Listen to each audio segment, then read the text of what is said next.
Hi, Johnny. How are you doing? Hey, Nicola. I'm alright. Oh, Nicola.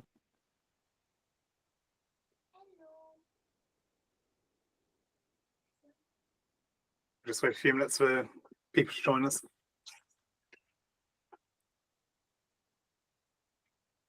Is there anything you want to add to the agenda, either of you? Alex, hi, Alex. No. I know.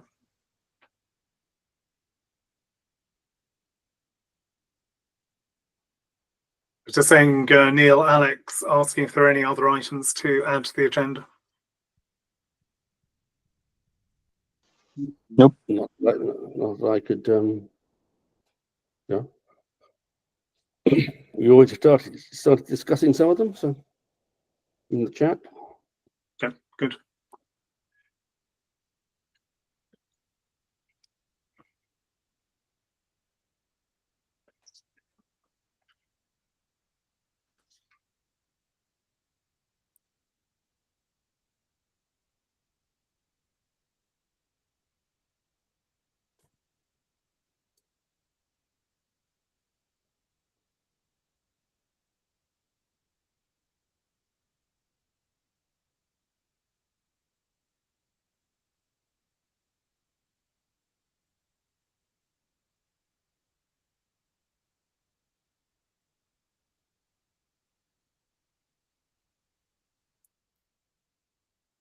I see we're in the same office today, Kevin. I'm surprised I haven't seen you yet. Hi, Ben. How you doing? I'm okay. Extra blurry today, apparently. There we go. This is the Google office, Ben. Sure.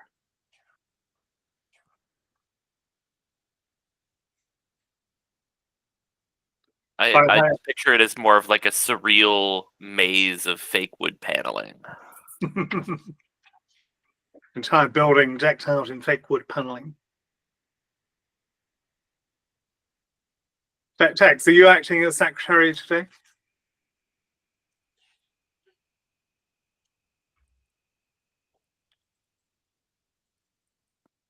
Check the chat.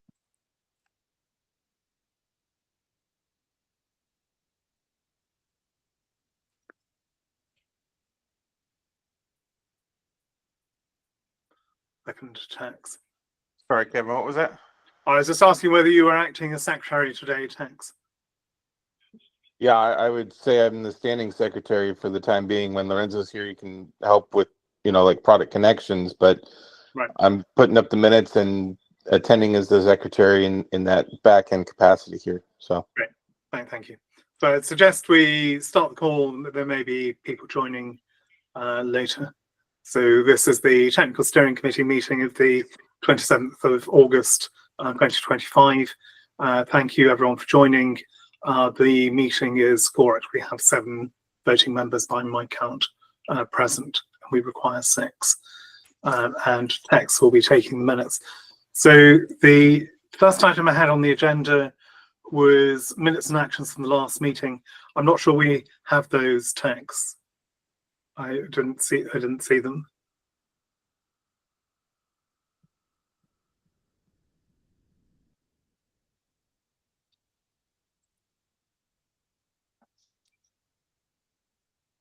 Let's deal with them out of band. So Neil, we had discussed the VRF tiebreaker last time, and you didn't want to put forward a motion last time. You wanted us to think about the situation. Well, Do you want to pick up on the discussion from that? Yes, I think having thought more about what does this mean to us, right? I think there are a couple of points here. One is it's a matter of process. I mean, this is a change that will change economics and potentially has potential security implications outside, has such things, right? So, and it's already been submitted as a PR.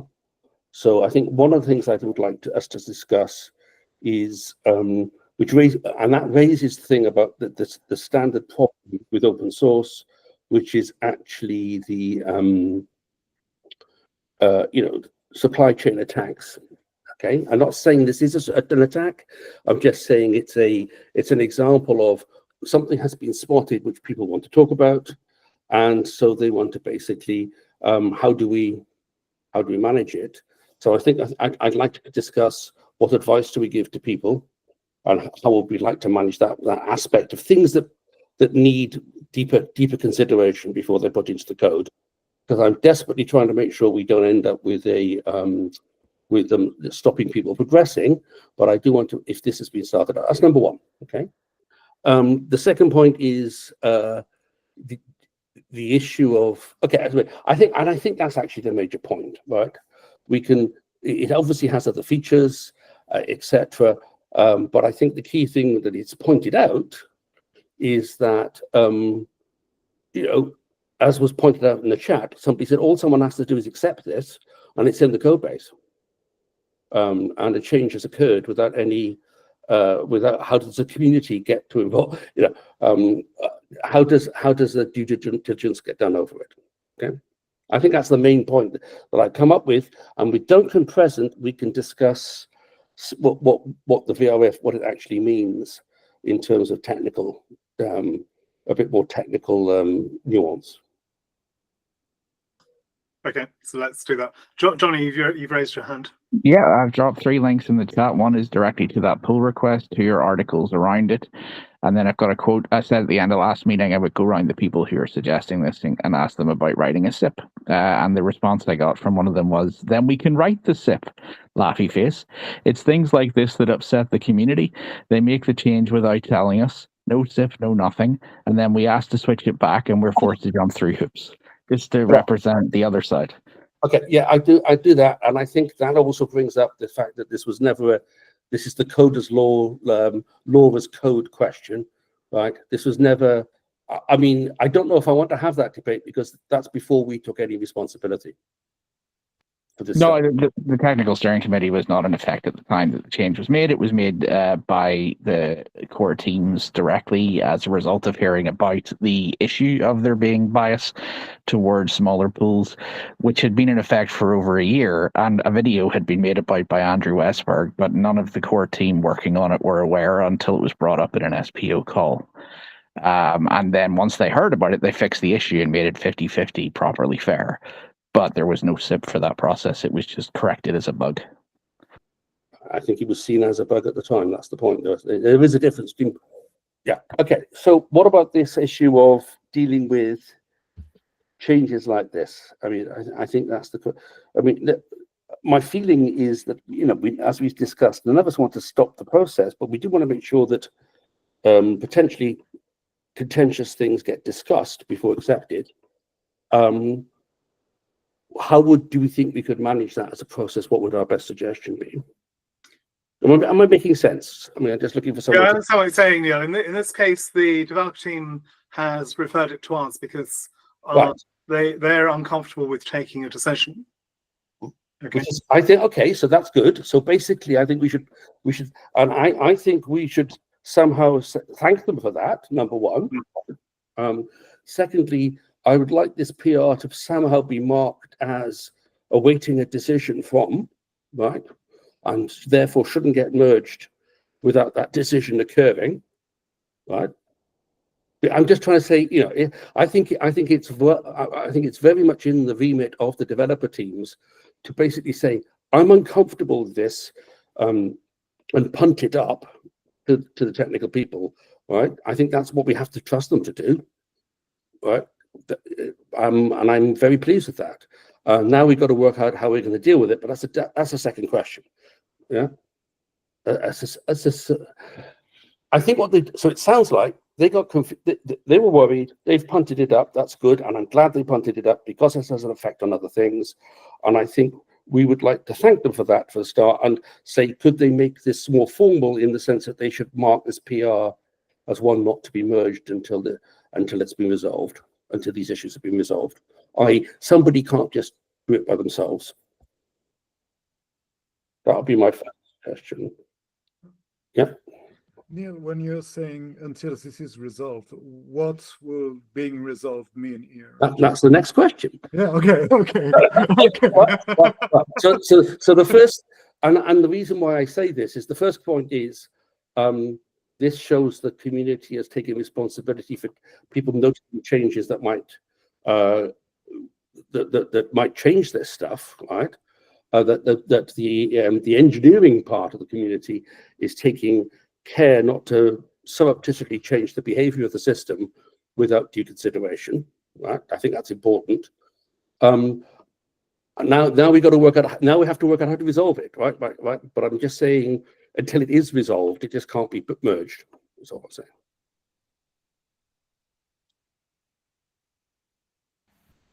I was just having a quick look at the GitHub labels, and there isn't obviously a label that would be appropriate for this, like, you know, change the specification. There's one that talks about formal specs, but there isn't one for, like, you know, this is a protocol change.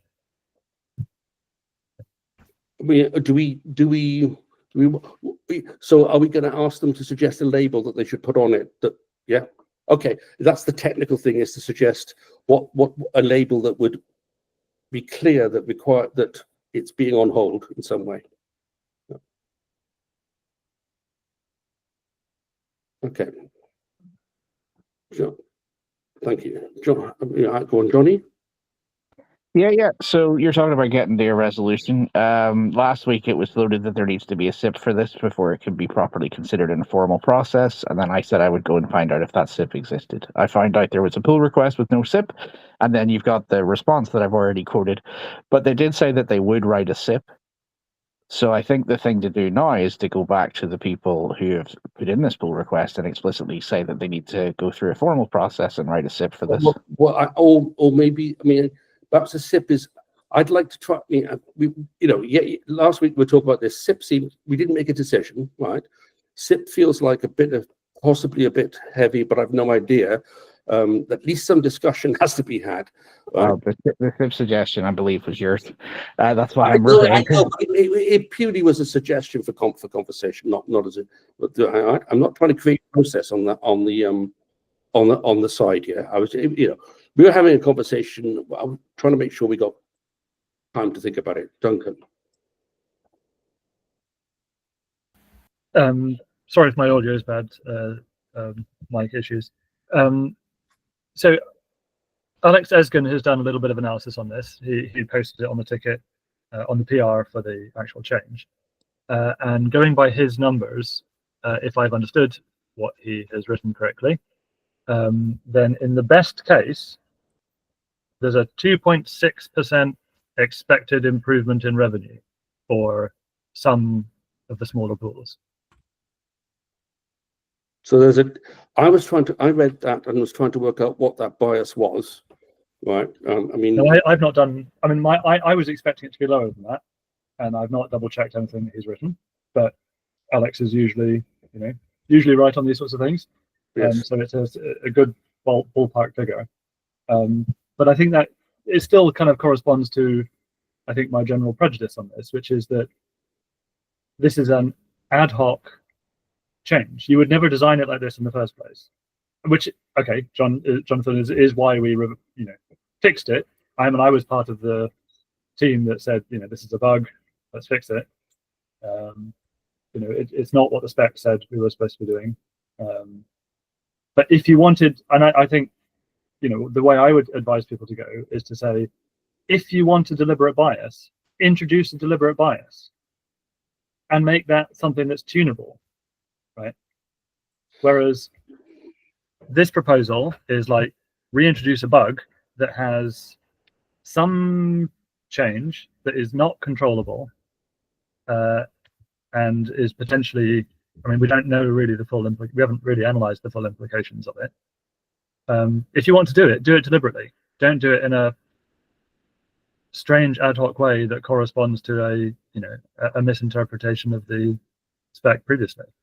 So, what would it look like? You would introduce something deliberately through the incentives mechanism. It would have a tunable parameter. It could be set to 0 or set to something non-zero that you could adjust to say how much bias do you want between big and small pools, and let people argue it out as to what what that ought to be. But don't do it as like this, one random little thing that makes actually quite a small difference. I mean, okay, 2.6 is not nothing, but it's not very much.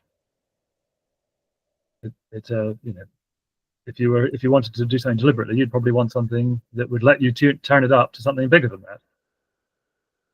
I think that's my view. And that will lead actually to the CPS versus SIP discussion, because in that case, it's probably the case that you want CPS to say, we want to have a different revenue distribution between small pool and large pool. And you can start having this problem statement and basically try to iterate on this and say, well, there are several approaches to tackle this issue, and we can do this. You have to actually agree that it's a problem in the first place. Yeah, which it's not at all obvious that it is. Yeah. Some people think it's a problem. I also agree.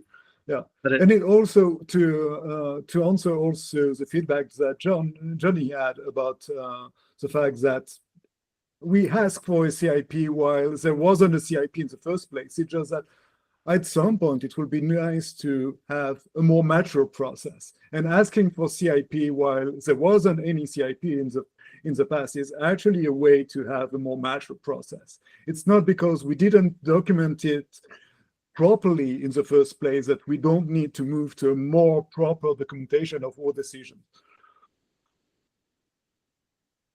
Yeah, we're supposed to have decentralized governance now. We did not have it at the time. Yeah. Johnny.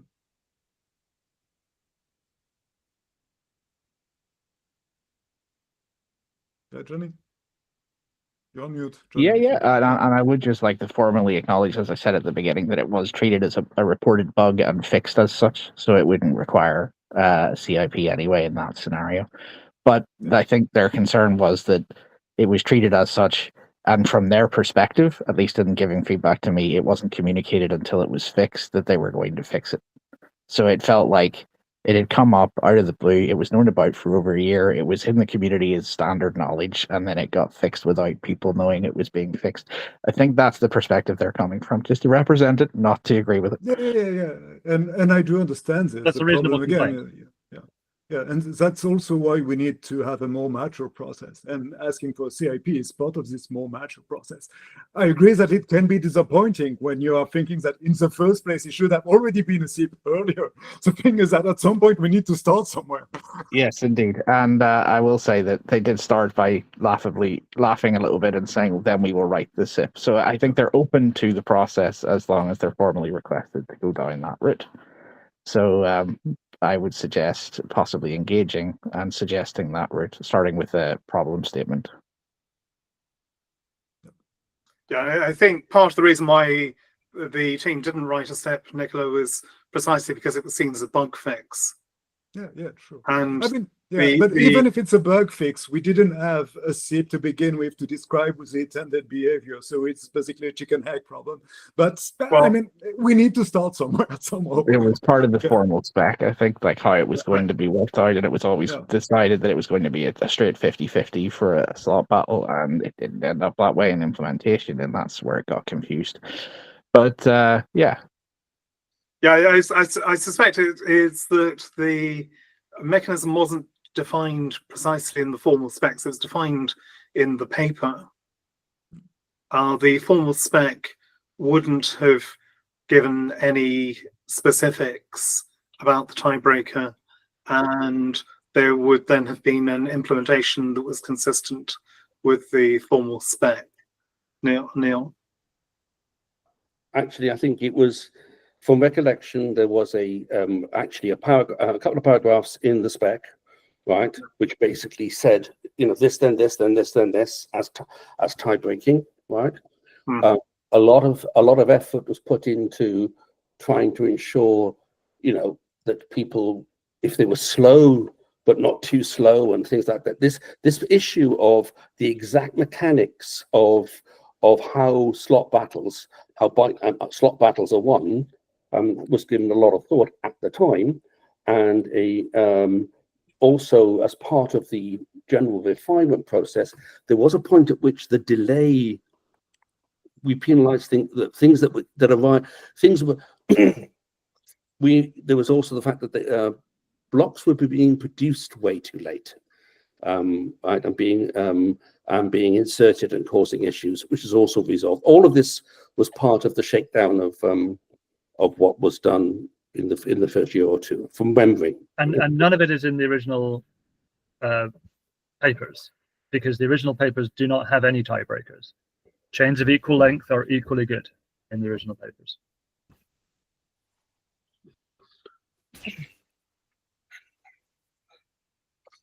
So this was something that was discovered in the implementation that needed to be defined. Well, it was known that it had to be defined. A set of definitions were made. No research analysis was done of the effect of these decisions, because actually we had to make decisions to move forward in time.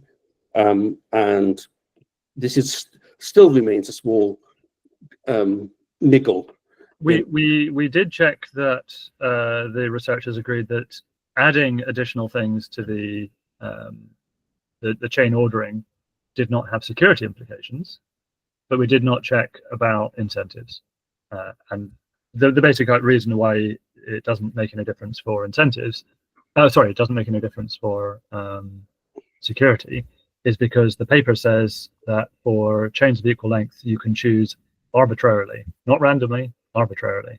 And the analysis works for any such choice, which means any additional ordering you put after chain length doesn't actually make any difference for security.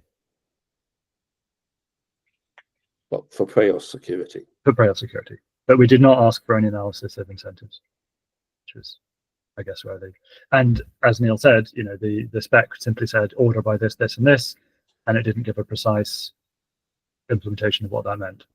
So yeah, we incorrectly used the same VRF hash for the ordering as well as for the have you made it over the threshold, without realizing the implication. Yeah. The implication of using it for both. Yeah. Which is then why we considered it to be a bug once we understood it. And yeah, the fact that SPOs know about something turns out isn't the same as the developers knowing about something. So I completely agree with reasonable complaint, not lack of communication, blah blah blah, etc. Totally fair critique. Yeah.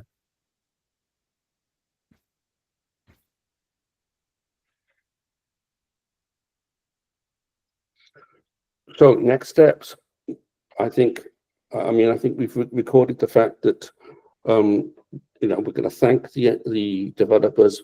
We're going to suggest the developers construct a tag which stops these things from being merged without the issue being resolved. That we see this as an incentive problem, and it needs a problem statement followed up by appropriate action, appropriate conversation, and things like that. It's not. We don't see it as a Preos security problem, though I must admit, anything that's slightly, even this level of slight bias worries me from other aspects. Duncan. More specifically, I think we should second Nicholas's suggestion that they start with a Cardano problem statement. Right. Because I think getting agreement that there is actually a problem is important. And then my encouragement to the people who are interested in this would be to say, think about it. Don't think about it as reverting a change. Think about it as a deliberate introduction of a feature that you want, and think about how that should be done. What degree of bias do you want? And you need to have something where you can control that degree of bias, presumably with a protocol parameter. Do it as a deliberate feature, not an accidental thing, which is what it was.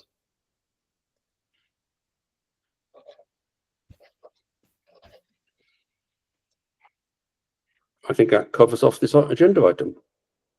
So we're recommending, we're going to recommend a CPS rather than a SEP.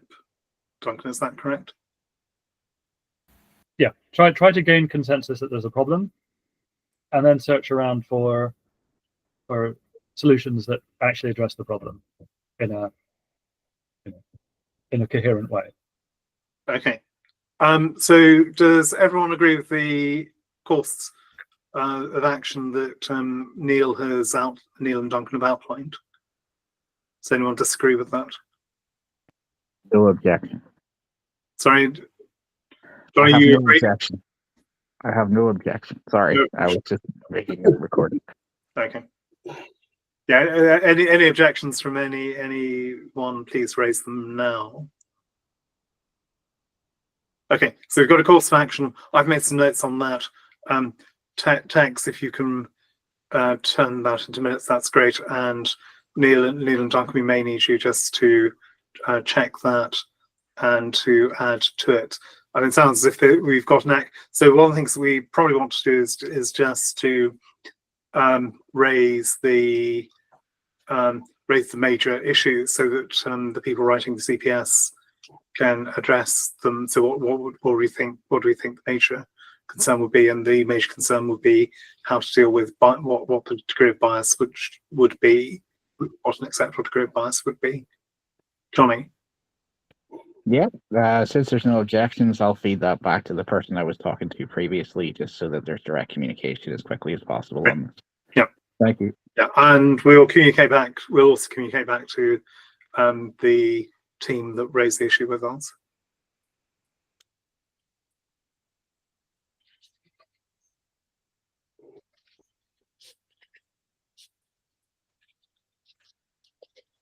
Brilliant. Okay. Next item that I had on the agenda was the Half Fork Working Group reactivation. We discussed this in principle. We need to take a decision to start to reactivate it. So I don't think we were core it when we were discussing it before. So the proposal would be to reactivate the Half Fork Working Group, and initially the goal will be to determine the scope for the next hard fork and to agree that with the developer teams.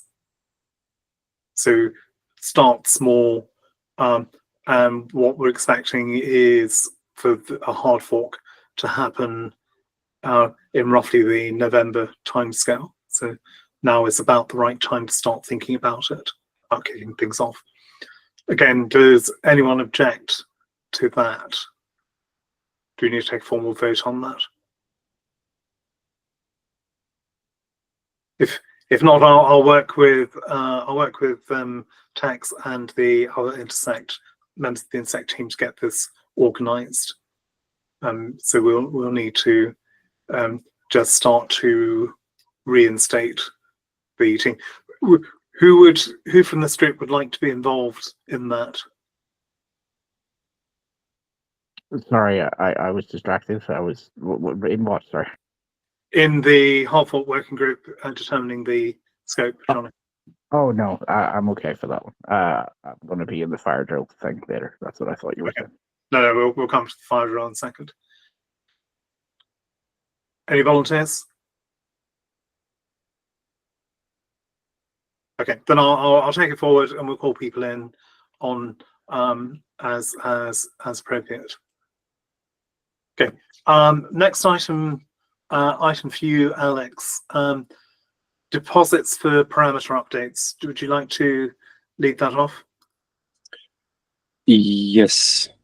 The story to this is that somebody raised in the parameter committee the question whether Intersect would be open to being the sponsor to the 100,000 ADA that are needed to create governance actions when somebody would like to propose a change but can't afford it. The parameter committee then decided that this should be a question to the TSC, which would ask a formal question to the executives or the board or whatever the process then is. maybe additional context to this, as I and everybody else that I talked to thought that it would be a very nice idea to do this together in terms of Intersect and Cardano Foundation,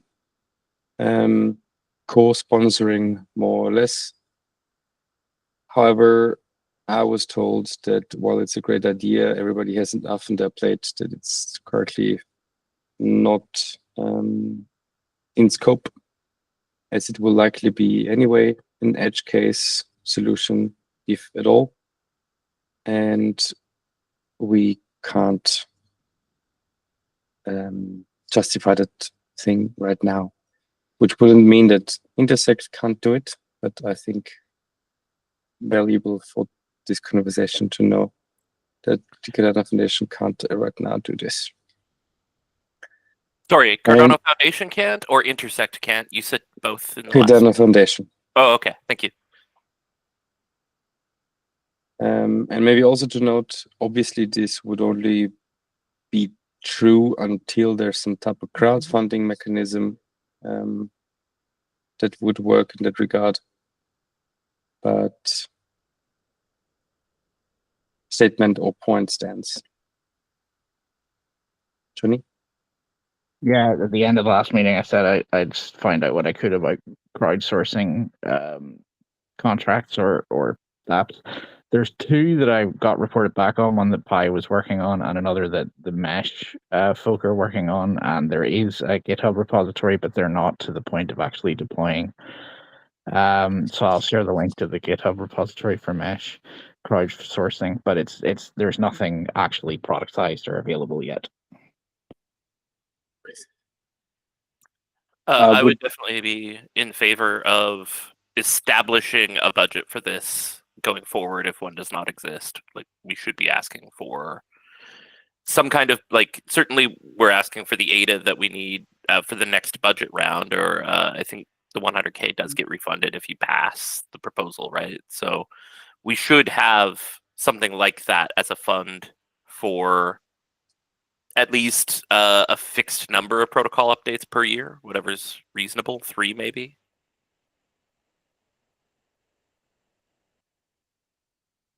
Yes, we probably it's only 100K recycled, Ben. Yeah, that's certainly my. There is some risk, but it's, I think, relatively low.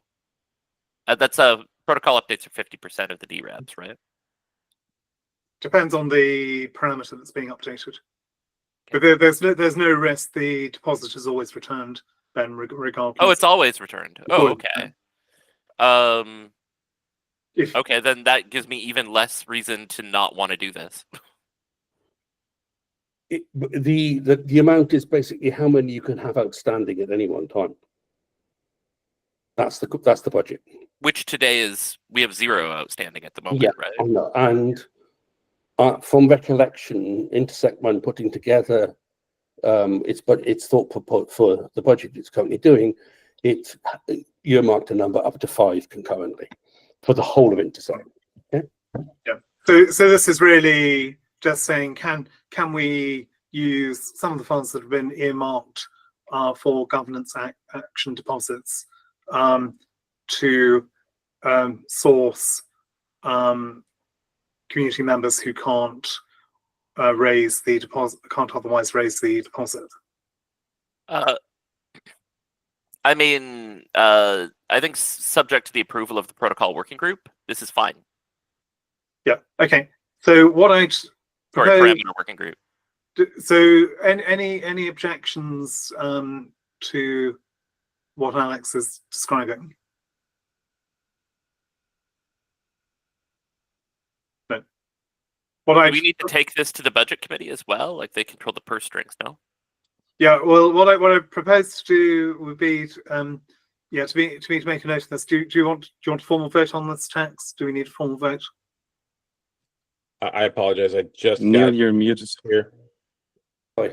Can I get a quick 30-second recap? Yeah. So we're discussing deposits for third-party parameter update proposals, and what we are proposing is that Intersect should be prepared to lend the deposit for community proposals where these are sensible ones. We need to determine what is sensible. Neil, are you raising your hand or just raising your pen? I was raising my hand because I think we're mixing the difference between imagine there is a pot of money that is available to do this, right? Without such a pot of money, nothing can happen anyway. So therefore, Intersect can't be. So Intersect has to have a number of these. Imagine we do get that. We're asking for the principle that I think the principle we're asking for is, given that Intersect is doing this and will need to do it for parameter changes supported by its committees, could we use this for other community proposals? But the moment you say someone else has to, it has for suitable ones, then you've got a decision process to make. Who's going to make that decision? Yeah. So are we saying in general the principle here is, if somebody proposes a decent parameter change, the point is, if the parameter committee has accepted and taken on the parameter change, right, then basically that falls under the parameter committee to TSC to Intersect acting on it. These are only for ones. If the parameter committee hasn't done that, why would they not do it if it's a good one? Right? I'm just trying to. I'm just trying to work out under what circumstances this could ever get triggered, and it being a good one. Who's the gatekeeper of it being a good one? Alex, do you want to respond to that? CTEX has got his hand raised. Yes, the same problems have been identified as well on our in this case being the foundation side, that there needs to be some quality control happening at some point somewhere, because otherwise anybody can send an email with an unsigned or co-signed transaction. Please give me a signature so that I can do this. You said that you would co-fund my proposal, but obviously Intersect wouldn't want to do that either, just rubber stamping governance actions. So Neil asks the right question: how is the process for quality control? And in extension, who does it? Well, the obvious group is the parameter committee, Alex, right? For parameter changes, yes. Are you proposing this for other community governance actions as well? The question was, I think, raised in general for all governance actions, including info ones. Okay. I honestly don't remember who raised that request, but the question came up and I thought it was interesting enough to talk about it. Okay. But let's assume it would only be for parameter changes.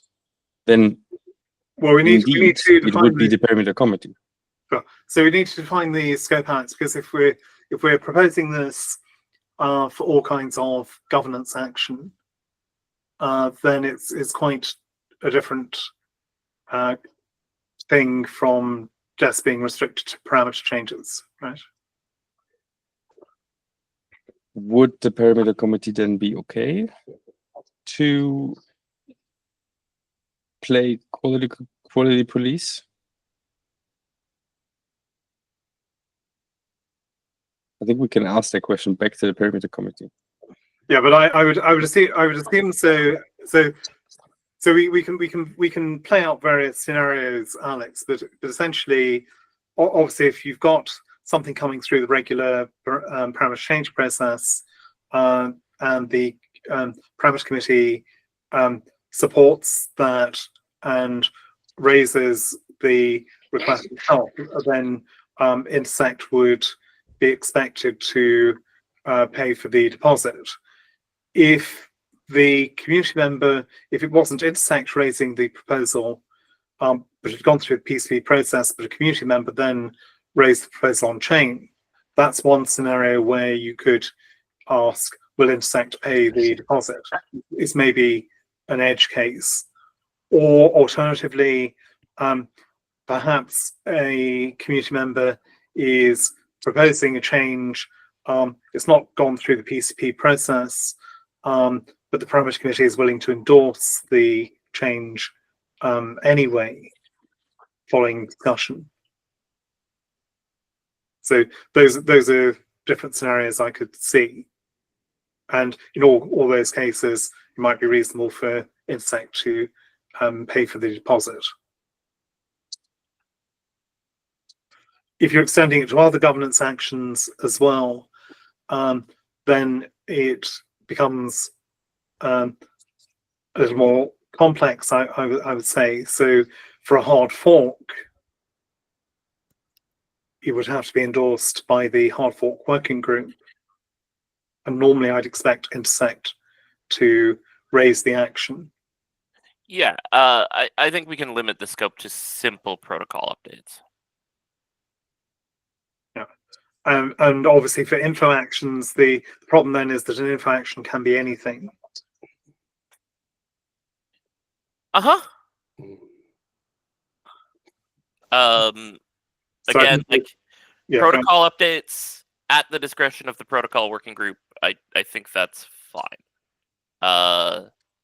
Like I feel like a lot of those things that we would want to filter would be filtered with that discretion, and since ultimately things that the protocol working group approve bubble up through the authority of this group, if that filter fails, we can act as that filter. okay. Tex, we've been discussing this whilst ignoring your raised hand. Did you have anything to add to that? I did, and I don't want to sound too overarching here, but I'm not really sure the basis of the question, because we haven't talked about where explicitly this funding is supposed to come from, i.e. any request of this nature for this funding is not something that was part of Intersect's proposal.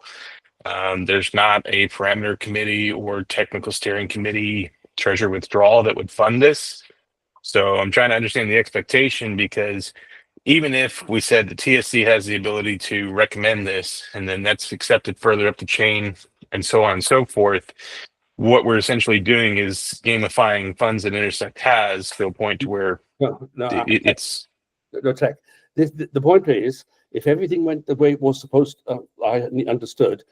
Don't forget, these are just underwriting deposits. The deposits come back, so that the total cost is is not an ADA, right? And secondly, Intersect was when last this was discussed, November-ish. Intersect was going to put aside enough funds to have 5 of these running concurrently across the whole of Intersect. So all we're talking about is, we're talking about accessing a resource that Intersect has already got. Not actually, there's no budget. The budget associated with this is 1/10 of an ADA, because that's how much the transaction costs. Well, it's the opportunity cost of tying up the. The monetary cost is that. The opportunity cost is you use up one of their 5 slots. And Tex, just to be clear, this was so we have raised parameter changes in the past. So a parameter update has been raised in the past. Intersect should have budget set aside for that purpose. The way the budget has worked out this time is not ideal, right? But that there should be some provision within the Intersect budget for essential activities such as this. This clearly is the budget because a number of treasury withdrawals have been raised.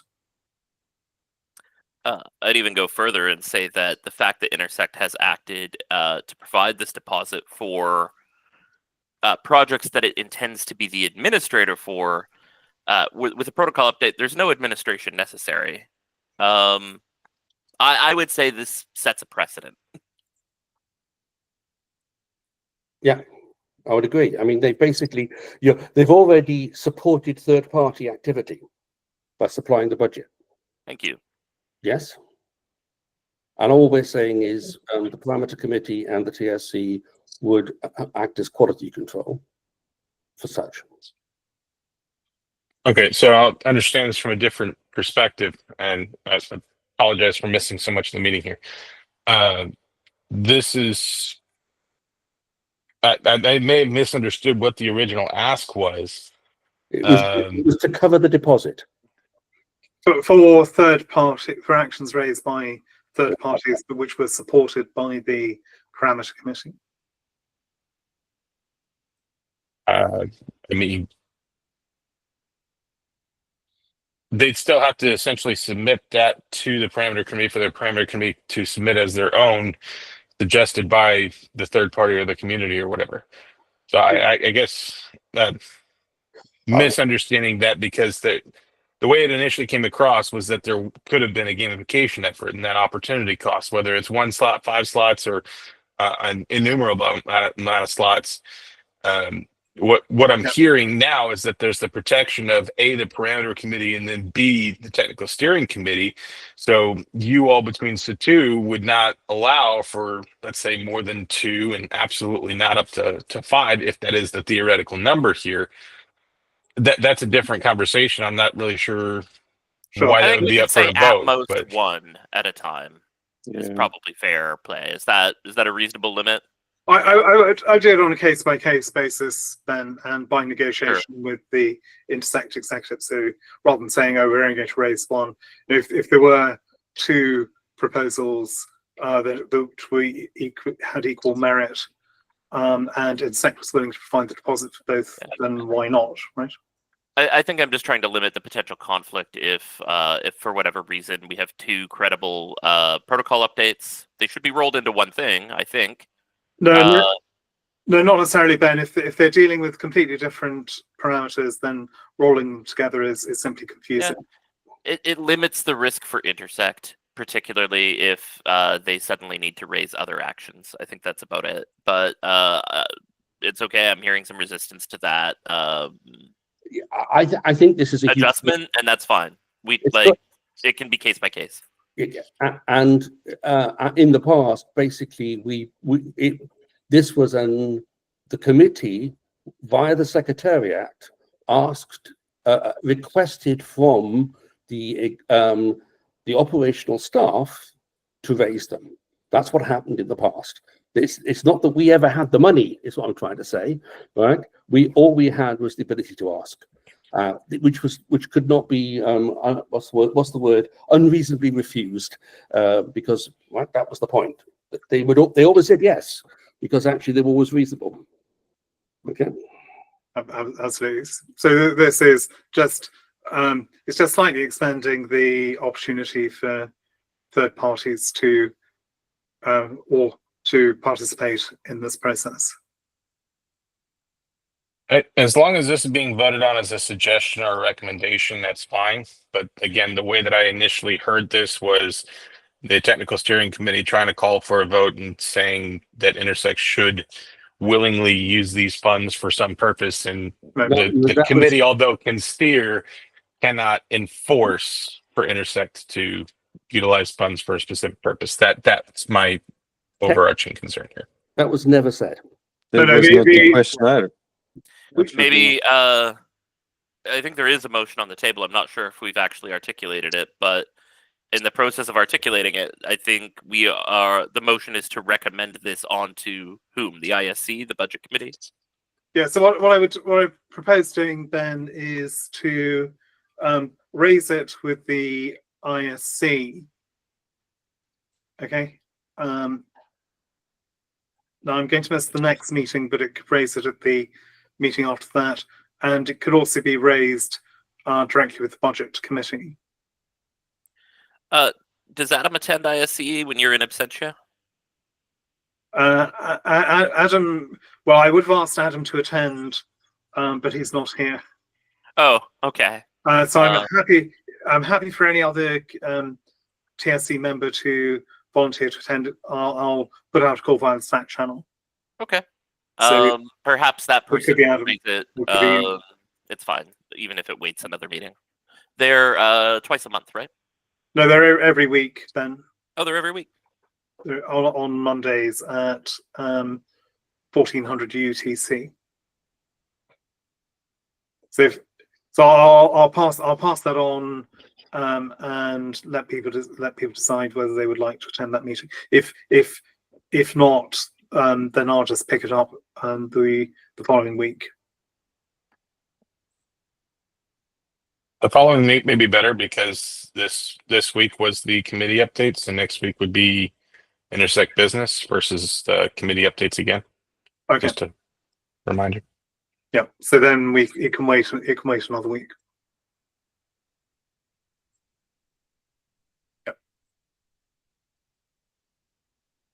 Okay. Johnny.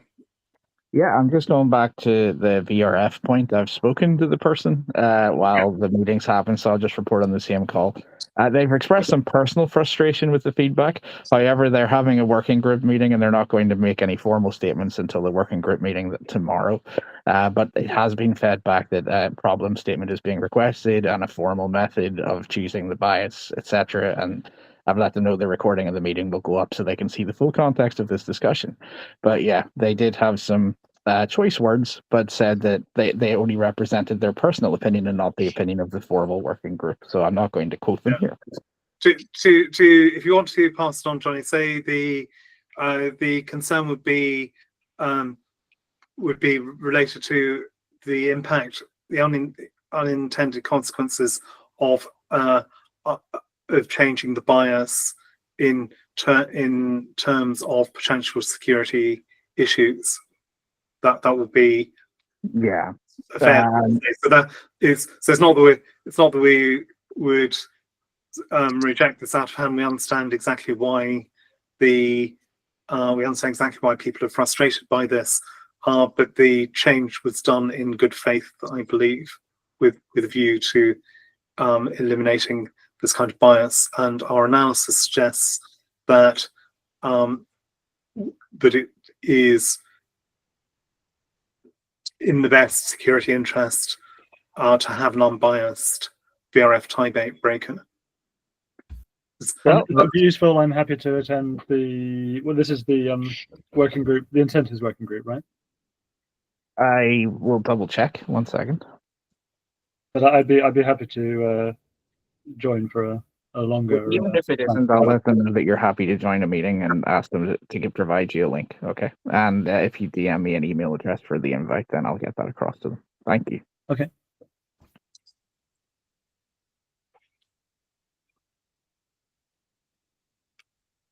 Okay, thanks, Duncan. Thanks, Johnny.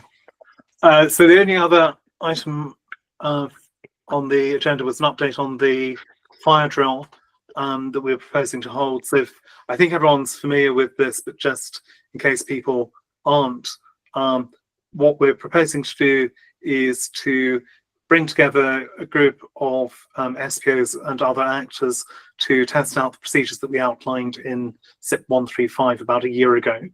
SIP 135 is the disaster recovery process. So we described some procedures that we would need to enact in the event there was a disaster on mainnet.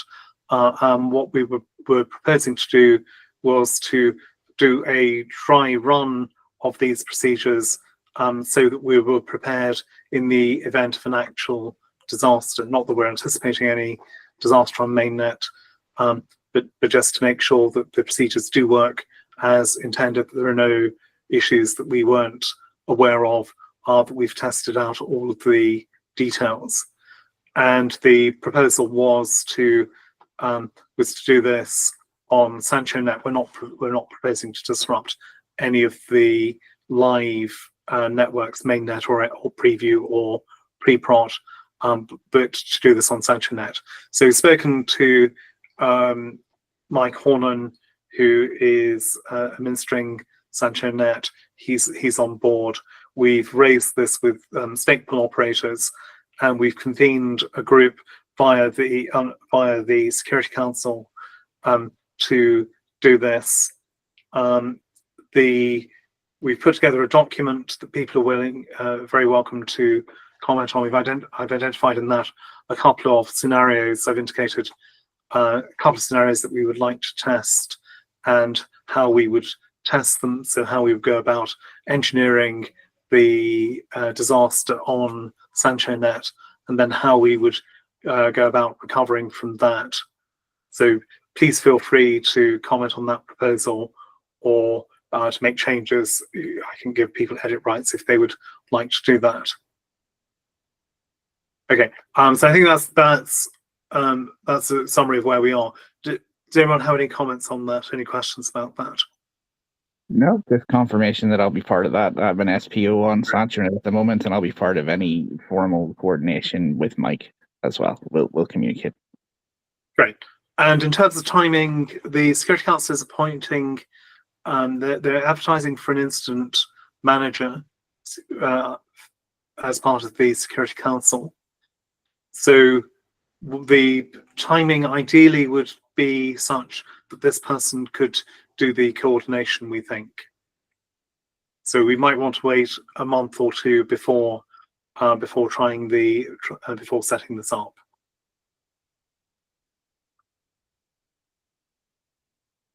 One of the major concerns is obviously not to get any negative publicity from this, so we're going to need to go through the comms teams. One of the concerns that was raised with us was, well, why does Cardano need to have a fire drill? Is it expecting a disaster? And the answer is no. We're not expecting a disaster. We've never had one. That's why we've never tested the procedures.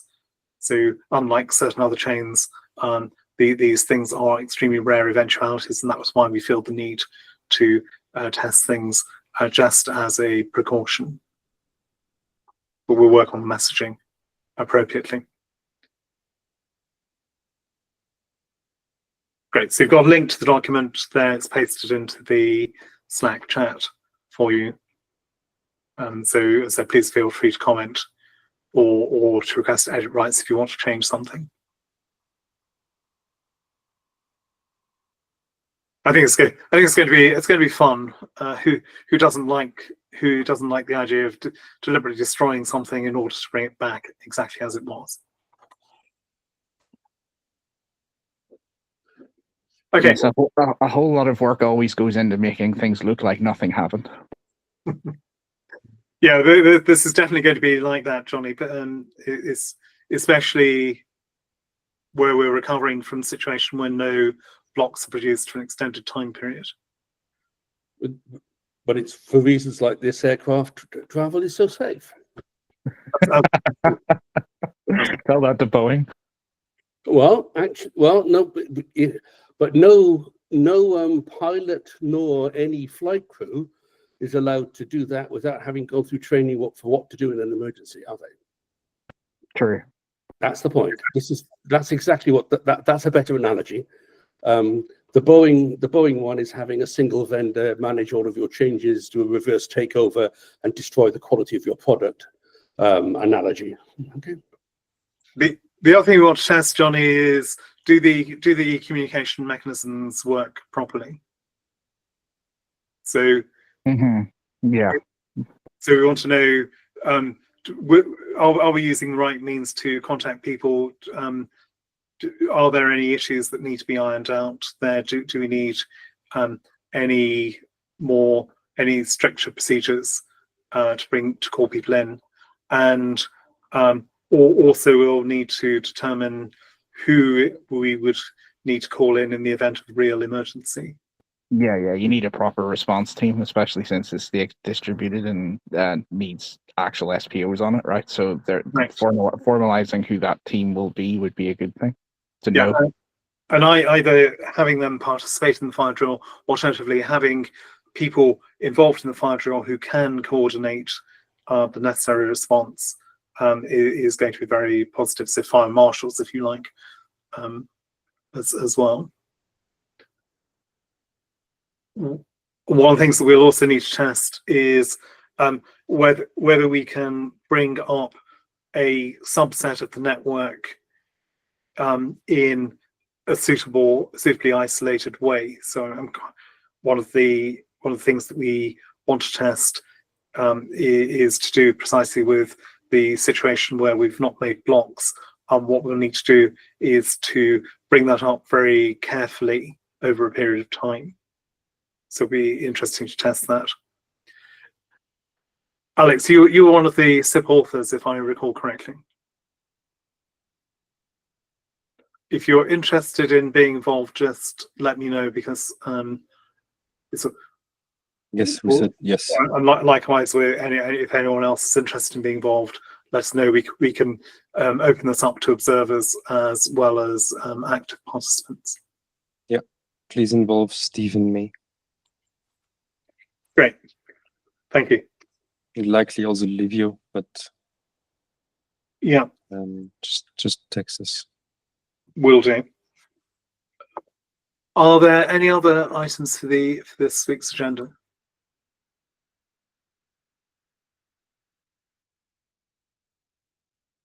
Okay, so Adam will chair this meeting next week. In my absence, I'm going to be staying with friends in France next week, so unlikely to be able to join. Adam will also be attending the meeting on Friday for the 2030 vision discussion. So again, I can't attend that, but Adam will do that. And I'll see you all again in 2 weeks' time. Thank you very much, everyone. This is the end of this meeting. Thank you very much.